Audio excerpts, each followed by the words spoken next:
what I wanted to talk about is something that we haven't really brought up much, and that's the issue of crime. And it was a big issue, but just not the number one issue. And what's fascinating is it got crowded out by, in my opinion, also a signal about crime, the border. But I also think the border was an economic signal. So I think that really, when you add up border and the economy, like almost two-thirds of people were like, we need jobs. We need to get the people out who are taking our jobs. We need housing. We need to get the people out who are making things more expensive and living on the taxpayer dole in many cases. I know most of them maybe are not.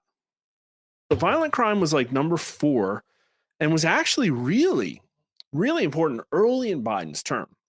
And so we're going to explore that. And the reason we're going to take a look at it too is because just like another stunner today, El Salvador's president issues the ultimate challenge to Trump.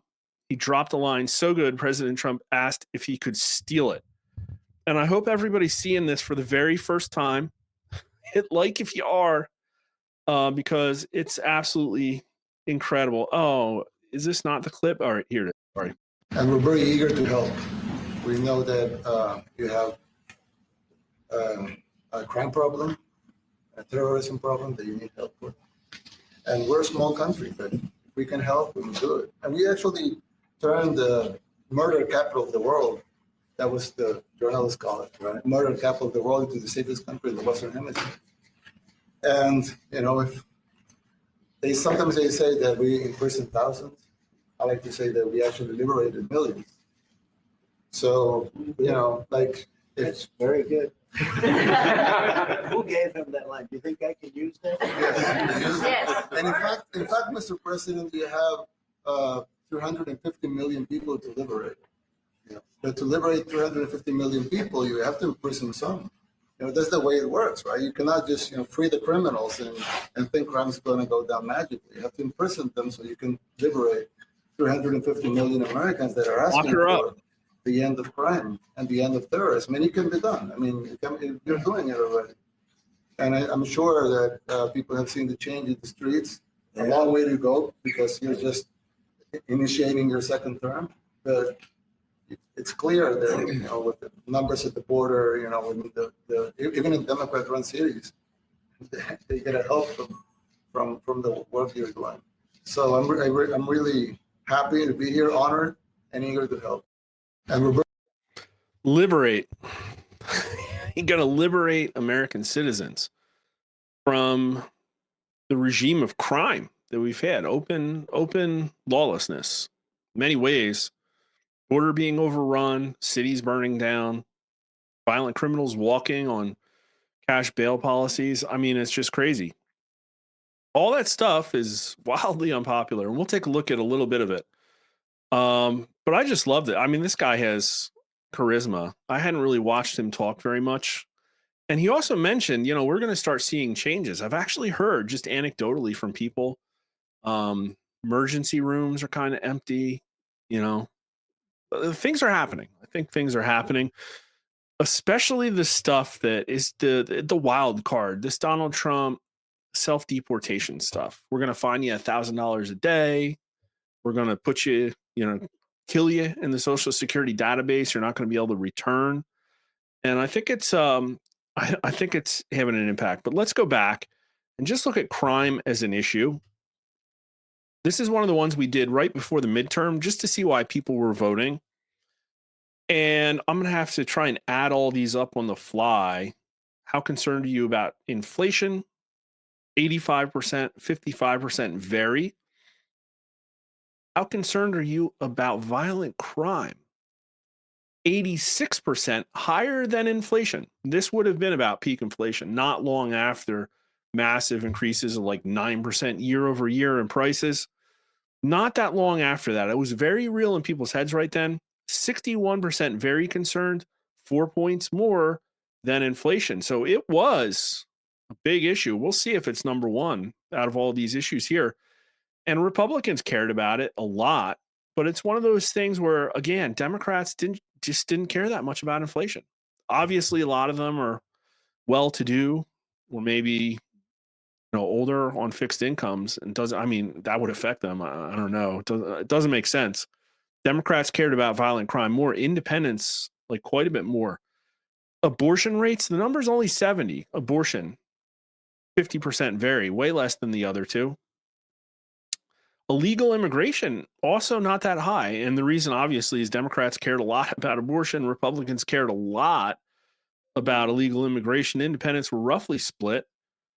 Cheating in elections. Oh, we got another winner here. This is 75%, higher than illegal immigration.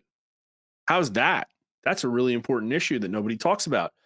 10% more people are very concerned about cheating in elections than illegal immigration. But again, violent crime is still in number one place. How concerned are you about climate change? That loses. So this was, when asked this way, the number one issue. Of course, if you list these all, people would say inflation, because the economy always wins those picked from multiple ones. But it was a really important one that had a lot of impact. And here's some other polling as an example. This from almost a year ago. So going into this electoral season, Joe Biden just gave a State of the Union. He's on video falling downstairs and stuff, trying to time that sundowner so he could give a good debate performance, probably. Is the problem of violent crime in America getting better or worse? 16% say better, 61% say worse. Really bad numbers. Not good at all. Let's see what the Democrats were at.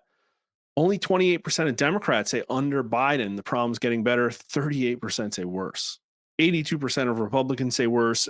Pretty much like independents, 66% to 12%. So again, this is one of those things where people aren't really like, this is not one where the media can just bang away with a coordinated psychological operations like they can with the economy. They say, oh, look at the stock market. We're going to use that to bundle up all of your feelings and emotions about every economic aspect. That's what they do. Can't really do that with violent crime. And this had an impact. How much? I don't know. Again, it was like number 3 or 4 when you ask people to sort them, but they burned down cities. Again, I keep thinking it's a miracle that Trump won by as little as he did.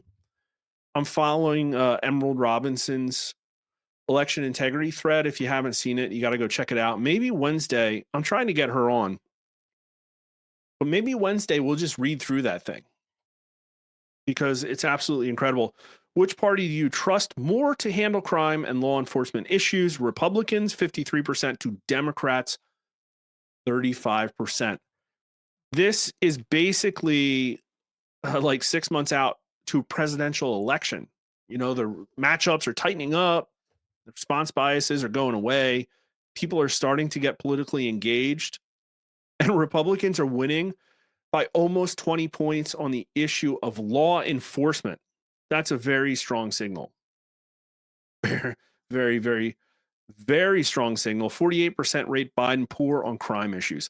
Not as bad as the economy. That was 51%. But again, right now, Donald Trump is a 40 poor on economic issues. Joe Biden was a 48 on crime, and he was still president, right? Like, this is why my polling shows that Joe Biden has a structurally lower job approval rating than Trump does. But for some reason, every other pollster in the industry has Biden regularly beating Trump. Doesn't make sense. Is the problem of violent crime in America getting better or worse? Time and time again, 12% better, 60% worse. Same kind of breakdown when we look at border. Is the government doing too much or not enough? It's always like 60% not enough, 12 to 15% too much. And we'll take a look at this too, because we actually had polling done by the National Police Association. We had a couple. We went after the Soros prosecutors, and it's an interesting poll, but it's a little bit of like a push poll. I don't really do those. Like, we disclose the entire question, but it's like, hey, George Gascon did this. And it's like all the people he let on the streets, and do you approve or disapprove? And obviously, like, there were some people like, oh yeah, that's great. How concerned are you about recent increases in violent crime? Like, everybody's concerned, 90%. Do you think that violent crime is out of control? 70% yes, 22% no, 60% of Democrats, bipartisan. Like 21% of people here recently considered a change in residence because of violent crime. Like 1 in 5 voters are dealing with this on a daily basis. Do you think again, the violent criminals walk, they get preferential treatment. The people who try to protect bystanders get prosecuted. Do you think police in your area are too tough on violent crime? 78% say no, only 9% say yes, only 12% of Democrats say yes. 18 to 39-year-olds, 17%. I don't know what's happening there. Maybe they get like pulled over too many times and they don't like that they have to pay the tickets. I don't know, but it's like nobody. Like nobody says yes. Do you feel that your local police department has the necessary resources to battle violent criminals? Only 44% say yes. Like on and on. Like this is a really big issue for people. Nobody talked about it at all. Do you think letting accused violent criminals out of jail without bail while they wait for trial increases violent crime? Imagine that. Voters are not stupid. 73% say yes, 14% say no. So here we are with like Soros DAs undermining the fabric of our society. And it just didn't work. It's like luxury beliefs work to an extent as long as you can control the narrative and keep canceling people that buck the the narratives. But when you actually take luxury beliefs and implement them, it does not work. You lose elections. And it's crazy that, again, they came as close as they did. I feel like soon we're going to hear the whole story. If you've learned something, please follow us at rasmussenreports.com, Rasmussen_poll at Twitter. Follow us on YouTube. Please like and subscribe if you haven't already. Mark_R_Mitchell at Twitter. And thanks for watching.